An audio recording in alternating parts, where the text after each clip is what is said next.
Matahari mulai tenggelam di balik puncak-puncak Gunung Semeru, memancarkan cahaya jingga yang lembut ke permukaan Danau Ranukumbolo. Udara dingin menyelimuti tubuh Rahmadinar Kertarajasa, mahasiswa Universitas Airlangga yang dikenal sebagai pendaki berpengalaman.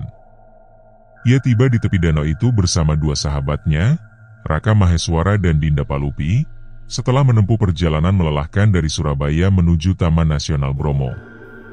Mereka berencana menghabiskan beberapa hari untuk mendaki Semeru, sekaligus menikmati keindahan alam yang tersohor di kalangan para pecinta alam. Rahmat adalah sosok yang tenang namun penuh rasa ingin tahu.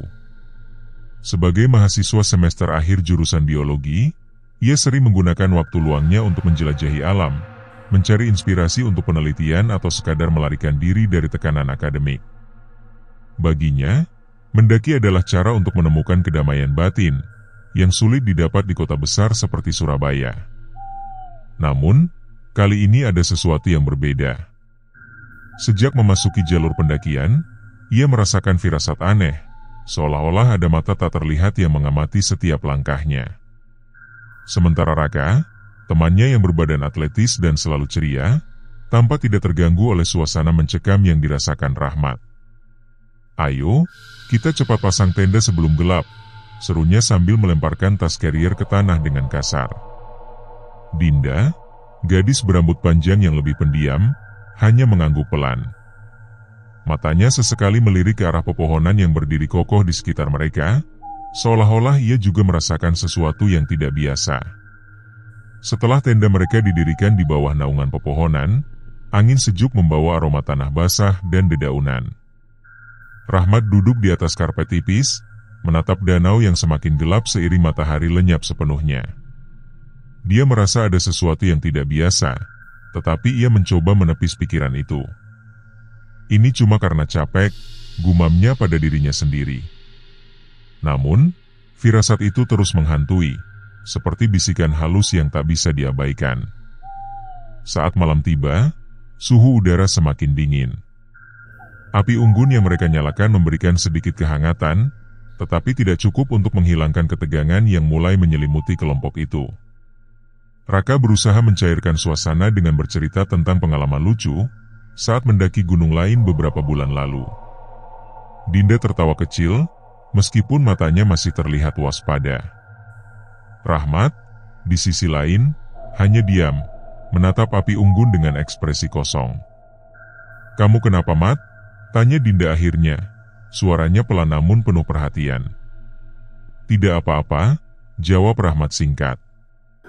Namun, dalam hati, ia merasa ada sesuatu yang salah. Suasana di Ranukumbolo ini terlalu sunyi, terlalu sempurna. Bahkan suara-suara hewan malam terdengar seperti bisikan-bisikan yang tak beraturan, seolah-olah mereka sedang berbicara dalam bahasa asing yang hanya dimengerti oleh alam itu sendiri. Setelah makan malam yang sederhana, Raka dan Dinda memutuskan tidur lebih awal, meninggalkan Rahmat sendirian di dekat api unggun. Ia tidak merasa lelah, justru sebaliknya, rasa penasarannya semakin besar. Ia ingin tahu apa yang membuatnya merasa tidak nyaman sejak tiba di sini. Apakah ini hanya ilusi akibat kelelahan? Atau ada sesuatu yang lebih dalam? Angin malam mulai bertiup lebih kencang, menyapu dedaunan kering yang tersebar di tanah. Rahmat mengenakan jaket tebalnya dan memutuskan untuk berjalan-jalan kecil di sekitar area perkemahan. Langkah kakinya yang pelan memecah kesunyian malam, sementara sinar bulan yang redup memberikan penerangan yang minim. Saat melangkah lebih jauh dari tenda, ia mulai merasakan aura yang berbeda. Udara terasa lebih dingin, lebih pekat, seolah-olah ia sedang memasuki wilayah yang tidak seharusnya dimasuki manusia. Tiba-tiba, suara lembut membelah kesunyian. Suara itu memanggil namanya, Rahmat. Ia terperanjat, matanya melebar. Suara itu begitu dekat, seolah datang dari arah tepi danau. Rahmat berusaha menenangkan diri, berpikir itu mungkin hanya ilusi akibat kelelahan. Namun, suara itu kembali terdengar, lebih jelas kali ini, dan lebih mengundang rasa penasaran daripada ketakutan. Perlahan-lahan, ia bangkit dan berjalan menuju tepi danau. Angin dingin menyapu wajahnya, membawa aroma aneh yang tak bisa ia deskripsikan, campuran antara bunga layu dan air yang telah lama tergenang. Ketika sampai di tepi danau, sinar bulan yang redup memantul di permukaan air, menciptakan kilauan samar yang membuatnya sulit melihat dengan jelas. Dan di sana, di tepi danau, ia melihat sosok itu. Seorang wanita berbaju putih berdiri diam, rambut panjangnya terurai dan menutupi sebagian wajahnya. Tubuhnya tampak tembus pandang, seperti bayangan yang terbentuk dari kabut. Wanita itu menoleh perlahan, dan Rahmat bisa melihat senyumnya. Senyum yang penuh duka, seolah-olah ia membawa beban berat yang tak pernah bisa dilepaskan. "Siapa kamu?" tanya Rahmat, suaranya bergetar meski ia mencoba terdengar tegar. Wanita itu tidak menjawab. Sebaliknya, ia hanya menatap Rahmat dengan mata kosong sebelum akhirnya menghilang, tersapu kabut tebal yang tiba-tiba memenuhi area itu. Rahmat terdiam, nafasnya tercekat di tenggorokan. Ia ingin berteriak, tetapi suaranya macet. Tubuhnya gemetar, bukan hanya karena dingin, tetapi akibat ketakutan yang belum pernah ia rasakan sebelumnya. Setelah beberapa saat, ia memaksakan diri kembali ke tenda. Matanya terus menatap kegelapan, seolah khawatir sosok itu akan muncul kembali. Namun, saat masuk ke tenda dan menutup resleting pintu, satu hal yang pasti, malam ini bukanlah akhir dari pertemuannya dengan wanita misterius itu. Halo para sahabat album misteri. Sebelum dilanjutkan cerita video ini, hendaknya para sahabat memberikan like dan subscribe untuk memotivasi kami membuat cerita video yang kian menarik, mencekam, mengerikan, mistis, dan misteri. Selain itu tidak lupa untuk mengklik tanda lonceng, sehingga Anda menjadi penonton pertama yang mengetahui saat kami mengupload video baru. Dan, selamat menonton. Malam itu, Rahmat tidak bisa tidur. Matanya terbuka lebar, menatap atap tenda yang bergetar pelan akibat angin malam yang semakin kencang. Suara-suara hutan terdengar lebih keras dari biasanya. Raungan angin, desiran dedaunan, dan sesekali suara burung hantu yang memecah kesunyian.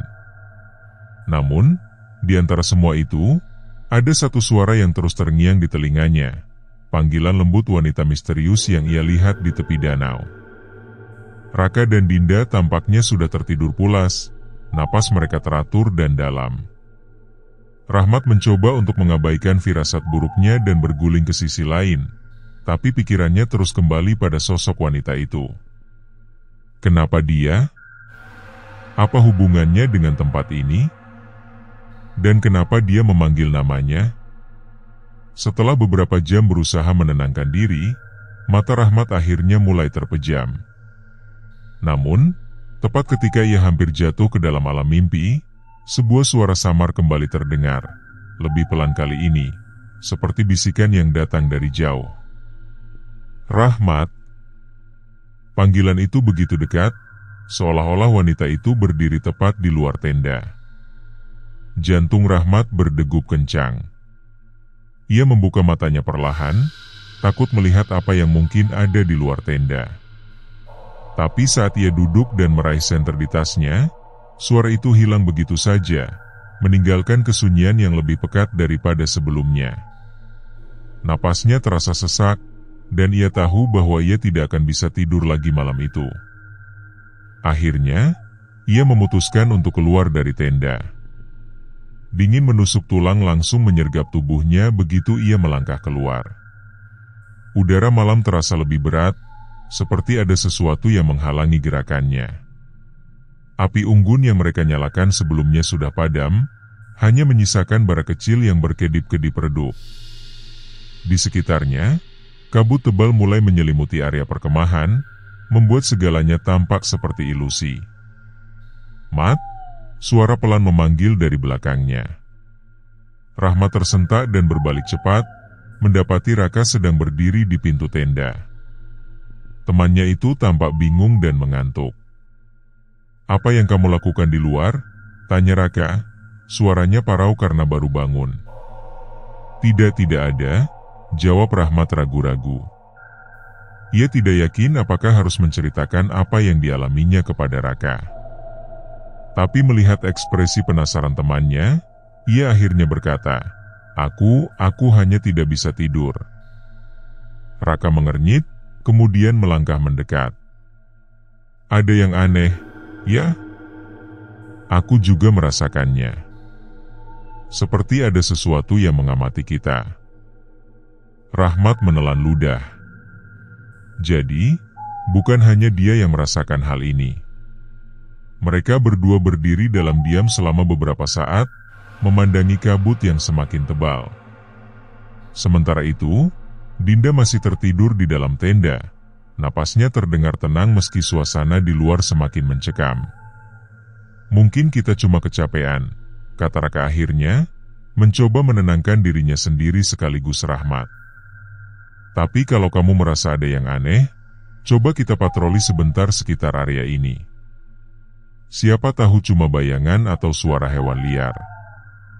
Rahmat mengangguk setuju, meskipun hatinya masih dipenuhi rasa waspada. Mereka berdua mengambil senter dan mulai berjalan menyusuri pinggiran area perkemahan. Kabut semakin tebal, membuat jarak pandang mereka terbatas hanya beberapa meter. Setiap langkah yang mereka ambil terasa berat, seolah-olah tanah di bawah kakinya menolak untuk menopang bobot tubuh mereka. Saat mereka mendekati tepi danau, suara air yang tenang terdengar samar-samar. Namun, ada sesuatu yang lain, suara gemericik halus yang tidak biasa, seolah-olah seseorang sedang bermain-main di tepi air.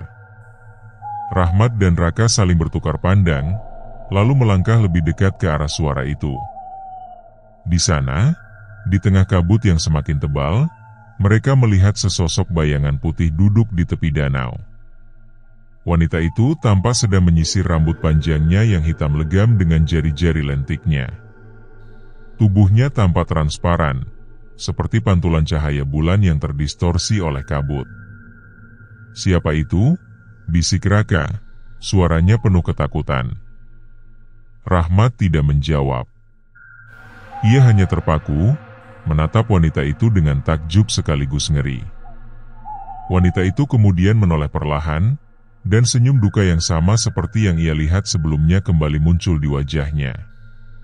"Kenapa kamu datang ke sini, Rahmat?" tanyanya dengan suara lembut, nyaris seperti bisikan angin. Raka mundur beberapa langkah, tubuhnya gemetar hebat. "Kita harus pergi dari sini," serunya, menarik lengan Rahmat dengan kuat. Namun, Rahmat tidak bergerak. Tubuhnya seperti terkunci di tempat, seolah-olah ada kekuatan gaib yang menahannya. Mata wanita itu terus menatapnya, penuh kesedihan dan rasa ingin tahu. "Pergi sekarang," teriak Raka, hampir putus asa. Akhirnya, Rahmat tersadar dari lamunannya. Ia memutar tubuhnya dan berlari bersama Raka kembali ke arah tenda. Kabut di belakang mereka semakin tebal, seolah-olah mengejar mereka. Saat mereka sampai di tenda, Dinda sudah terbangun dan duduk dengan mata penuh ketakutan. "Apa yang terjadi?" tanyanya, suaranya bergetar. "Tidak ada waktu untuk menjelaskan," kata Raka cepat-cepat. "Kita harus pergi dari sini sekarang." Tanpa banyak bicara, mereka segera membongkar tenda dan mengemas barang-barang mereka secepat mungkin. Meski tubuh mereka lelah, ketakutan memberi mereka energi untuk bergerak cepat. Saat mereka mulai meninggalkan Ranukumbolo, kabut di belakang mereka semakin tebal, seolah-olah mencoba menahan mereka tetap di sana. Namun, bahkan setelah mereka meninggalkan area danau, Rahmat masih merasakan tatapan wanita itu mengikuti mereka dari kejauhan. Ia tahu, pertemuannya dengan wanita misterius itu belum berakhir. Setelah meninggalkan Ranukumbolo dengan terburu-buru, Rahmat, Raka, dan Dinda berjalan menembus hutan dalam kegelapan malam. Kabut tebal masih mengikuti mereka seperti bayangan tak terlihat, membuat langkah mereka semakin berat. Suara-suara hutan yang biasanya menenangkan kini terdengar seperti bisikan misterius, mempermainkan pikiran mereka. "Kita harus sampai di pos pendakian sebelum subuh," kata Raka, mencoba menjaga suaranya tetap tenang meski napasnya tersengal-sengal. "Di sana ada petugas yang bisa membantu kita." Rahmat hanya mengangguk pelan. Matanya terus menoleh ke belakang, seolah-olah wanita itu masih mengikuti mereka dari balik kabut. Wajahnya pucat, dan tangannya gemetar saat ia menggenggam senter erat-erat. Dinda, yang biasanya lebih pendiam, tampak gelisah. Ia sesekali melihat ke arah Rahmat, seolah ingin bertanya apa yang sebenarnya terjadi tadi malam. Namun, tidak ada dari mereka yang berbicara tentang hal itu. Mereka semua tahu bahwa pengalaman di tepi danau bukanlah sesuatu yang bisa dijelaskan dengan akal sehat. Rahmat sendiri merasa bingung, mengapa wanita itu memilihnya? Apa hubungan antara dirinya dan sosok misterius tersebut? Perjalanan malam itu terasa seperti mimpi buruk yang tak pernah berakhir. Pohon-pohon tinggi di sekitar mereka tampak seperti penjaga alam yang diam-diam mengamati setiap langkah mereka. Angin dingin terus menyapu wajah mereka, membawa aroma tanah basah dan dedaunan yang membusuk. Di tengah keheningan yang mencekam, suara langkah kaki mereka menjadi satu-satunya pengingat bahwa mereka masih hidup.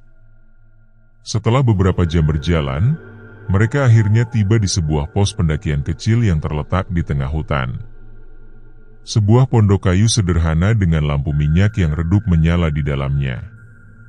Ketika mereka mendekat, pintu pondok terbuka, dan seorang pria parubaya keluar dengan ekspresi bingung. "Ada apa ini? Kenapa kalian turun malam-malam?" tanya pria itu, suaranya penuh rasa ingin tahu. Raka maju selangkah, mencoba menjelaskan situasi mereka. "Pak, kami mengalami sesuatu di Ranukumbolo. Ada sesosok wanita misterius di sana. Kami takut kalau dia akan menyerang kami." Pria itu, yang kemudian memperkenalkan dirinya sebagai Pak Wayan, mengernyit. Ekspresi wajahnya berubah serius saat mendengar cerita mereka. "Aku sudah lama tinggal di sini, dan aku tahu persis cerita tentang sosok itu. Namanya Sari." Rahmat terkejut. "Jadi, wanita itu memiliki nama?" "Ceritanya dimulai puluhan tahun yang lalu," lanjut Pak Wayan dengan suara rendah, seolah takut ada yang mendengar. "Sari adalah gadis desa yang sangat cantik. Dia jatuh cinta pada seorang pemuda dari luar desa. Mereka berjanji untuk bertemu di tepi Ranukumbolo pada malam bulan purnama. Tapi, pemuda itu tak pernah datang." Rahmat mendengarkan dengan penuh perhatian. Ada sesuatu dalam cara Pak Wayan bercerita yang membuatnya merinding. Menunggu hingga larut malam, Sari putus asa. Dia berlari ke tepi danau, menangis, dan akhirnya terpeleset ke dalam air. Tubuhnya tak pernah ditemukan. Sejak itu, konon katanya dia masih gentayangan di sana, menunggu kekasihnya yang tak pernah datang. Dinda menelan ludah, matanya melebar. "Jadi dia hantu?" Pak Wayan mengangguk pelan. "Ya. Dan dia kadang memanggil orang-orang yang datang ke sana. Tapi hati-hati, nak. Jangan pernah mendekatinya. Kabarnya, siapapun yang melakukannya tak pernah kembali." Rahmat merasakan dingin yang menjalar di tulang belakangnya. Peringatan itu terasa seperti bayangan hitam yang mengintai di balik setiap sudut Ranukumbolo. Ia mencoba menenangkan dirinya sendiri, tapi firasat buruk itu terus menghantui benaknya. "Kenapa dia memanggil saya?" tanya Rahmat akhirnya, suaranya bergetar. Pak Wayan terdiam selama beberapa detik, seolah menimbang-nimbang jawabannya. "Mungkin karena kamu memiliki aura yang mirip dengan kekasihnya dulu. Atau mungkin ada alasan lain yang lebih dalam." Rahmat merasa tubuhnya semakin lemas. Apakah ini takdirnya? Apakah ia dipilih untuk menjadi bagian dari cerita tragis ini? Kalian harus pergi dari sini secepat mungkin, lanjut Pak Wayan dengan nada mendesak. Tidak aman bagi kalian untuk tetap tinggal di gunung ini. Sari bukan satu-satunya makhluk gaib yang menghuni tempat ini. Mendengar kata-kata itu, ketiga pendaki itu saling bertukar pandang. Mereka semua tahu bahwa mereka tidak punya pilihan lain selain meninggalkan Gunung Semeru secepat mungkin. Namun, Rahmat merasa ada sesuatu yang belum selesai, seolah-olah ia masih memiliki urusan yang belum terselesaikan dengan wanita itu. Setelah beristirahat beberapa jam di pos pendakian, mereka akhirnya melanjutkan perjalanan turun gunung. Matahari mulai terbit, memberikan sedikit kehangatan dan harapan baru. Namun, di balik sinar matahari itu, Rahmat masih merasakan kehadiran Sari yang mengikuti mereka dari kejauhan. Setelah meninggalkan area terbuka dengan batu altar kuno itu, Rahmat, Raka, dan Dinda berlari sekuat tenaga menembus hutan yang semakin lebat. Napas mereka tersengal-sengal, dan tubuh mereka dipenuhi oleh rasa lelah yang luar biasa. Namun, ketakutan membuat mereka terus bergerak maju tanpa berhenti.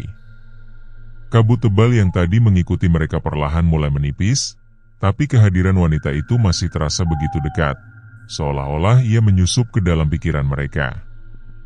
Kita harus sampai di kaki gunung sebelum malam tiba, kata Raka, mencoba menenangkan dirinya sendiri sambil melihat jam tangannya.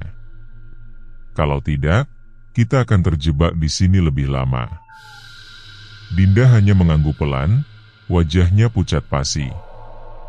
Ia sesekali menoleh ke belakang, memastikan bahwa tidak ada sosok putih yang muncul dari balik pepohonan.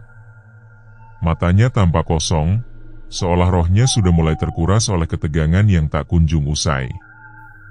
Rahmat, di sisi lain, merasa beban mentalnya semakin berat.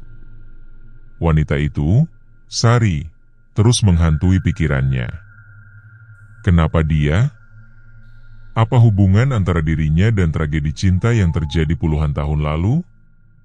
Pertanyaan-pertanyaan itu seperti racun yang perlahan-lahan merasuki benaknya, membuatnya sulit berkonsentrasi. Perjalanan turun gunung menjadi semakin sulit. Jalur yang tadinya jelas kini mulai tertutup oleh semak-semak liar dan akar pohon yang menjalar di tanah. Mereka harus berhati-hati agar tidak tersandung atau terpeleset. Angin dingin yang membawa aroma bunga layu semakin kencang, seolah-olah alam sedang menentang langkah mereka. Tiba-tiba, langkah Rahmat terhenti. Di hadapannya, muncul sebuah gua kecil yang tersembunyi di balik semak-semak. Gua itu tampak aneh, terlalu sempurna untuk menjadi bagian dari alam liar Gunung Semeru. Mulut gua dikelilingi oleh bebatuan hitam yang licin, seolah-olah seseorang telah merancangnya dengan hati-hati. Di atas mulut gua, ada ukiran simbol aneh yang mirip dengan yang mereka lihat di batu altar sebelumnya. "Ini, apa ini?" tanya Dinda, suaranya bergetar. "Aku tidak tahu," jawab Raka, matanya menyipit mencoba melihat lebih jelas. Sepertinya tempat ini bukan bagian dari jalur pendakian resmi. Rahmat merasakan tarikan kuat dari dalam gua tersebut. Seolah-olah ada kekuatan gaib yang memanggilnya masuk. Tubuhnya gemetar hebat, tapi ia tidak bisa menahan rasa ingin tahunya. Ia melangkah mendekat, meskipun Raka dan Dinda berusaha menahannya. "Jangan masuk ke sana," seru Raka, suaranya penuh kepanikan. "Ini pasti jebakan." Namun, Rahmat tidak mendengarkannya. Matanya terpaku pada mulut gua yang gelap, seolah-olah ada sesuatu di dalam sana yang menunggunya. Saat ia melangkah masuk, udara di dalam gua terasa lebih dingin daripada di luar. Suara tetesan air terdengar samar-samar dari kegelapan, menciptakan atmosfer yang mencekam. "Mat, keluar dari sana!" teriak Dinda, suaranya nyaris putus asa. Tapi Rahmat sudah terlalu jauh masuk. Cahaya dari luar semakin redup, dan ia hanya bisa mengandalkan senter yang ia bawa. Cahaya senter itu memantulkan bayangan aneh di dinding gua, bayangan-bayangan yang tampak seperti siluet manusia yang bergerak lambat. Di ujung gua, ia menemukan sebuah ruangan kecil yang diterangi oleh sinar biru kehijauan yang aneh. Di tengah ruangan itu, ada sebuah cermin kuno yang besar, dengan bingkai yang diukir dengan simbol-simbol aneh. Cermin itu tampak seperti pintu menuju dunia lain. Permukaannya bergelombang seperti air, meskipun tidak ada angin yang menyentuhnya. "Sari," bisik Rahmat tanpa sadar, saat ia melihat bayangan wanita itu muncul di dalam cermin. Wanita itu tersenyum penuh duka, matanya menatap Rahmat dengan tatapan yang sulit diartikan. "Kenapa kamu datang ke sini, Rahmat?" tanyanya dengan suara lembut, nyaris seperti bisikan angin. Aku tidak tahu," jawab Rahmat, suaranya bergetar. "Aku hanya ingin tahu kenapa kamu memilihku." Wanita itu menghela napas panjang, seolah-olah ia sedang berusaha menjelaskan sesuatu yang sangat sulit. "Kamu adalah orang yang memiliki aura yang mirip dengan kekasihku dulu. Aku butuh bantuanmu untuk menyelesaikan sesuatu yang belum terselesaikan." "Apa maksudmu?" tanya Rahmat, rasa penasarannya semakin besar. "Kekasihku, dia tidak pernah datang karena dia meninggal dalam perjalanan ke sini," lanjut Sari, suaranya penuh kesedihan. "Aku tidak tahu itu sampai aku tenggelam di danau. Sekarang, aku terjebak di antara dunia ini dan dunia lain. Aku tidak bisa pergi kemanapun sampai aku bertemu dengannya lagi." Rahmat merasa jantungnya berdetak kencang. Apakah dia harus membantu wanita ini menyelesaikan dendam masa lalunya? Tapi bagaimana caranya? Sebelum ia sempat bertanya lebih lanjut, suara gemuruh keras terdengar dari luar gua. Raka dan Dinda berteriak memanggil namanya. Suara mereka penuh ketakutan. "Mat, cepat keluar," teriak Raka. Rahmat berbalik, tapi saat ia melihat ke arah cermin lagi, wanita itu sudah menghilang. Permukaan cermin kembali tenang, seolah-olah tidak pernah ada apa-apa di sana. Ia bergegas keluar dari gua, menemukan Raka dan Dinda menunggu dengan wajah pucat. "Ada apa di sana?" tanya Dinda, suaranya bergetar. Rahmat tidak menjawab. Ia hanya terdiam, pikirannya dipenuhi oleh pertanyaan-pertanyaan yang belum terjawab. Perjalanan mereka belum selesai, dan Rahmat tahu, ia harus kembali ke Ranukumbolo jika ia ingin menyelesaikan misteri ini. Malam itu, Rahmat kembali ke gua kuno dengan hati-hati. Cahaya bulan purnama menerangi jalur yang tadinya gelap, membuat perjalanannya lebih mudah. Saat ia masuk ke ruangan kecil di dalam gua, cermin kuno itu masih berdiri di tempatnya, memancarkan sinar biru kehijauan yang aneh. Rahmat berdiri di depan cermin, napasnya terasa berat. Permukaan cermin itu mulai bergelombang seperti air, dan bayangan-bayangan mulai muncul di dalamnya. Salah satu bayangan tampak seperti seorang pemuda dengan senyum hangat, matanya penuh dengan kasih sayang. "Arif," panggil Rahmat pelan, suaranya gemetar. Bayangan pemuda itu semakin jelas, dan tiba-tiba, suara lembut terdengar dari dalam cermin. "Sari, apakah itu kamu?"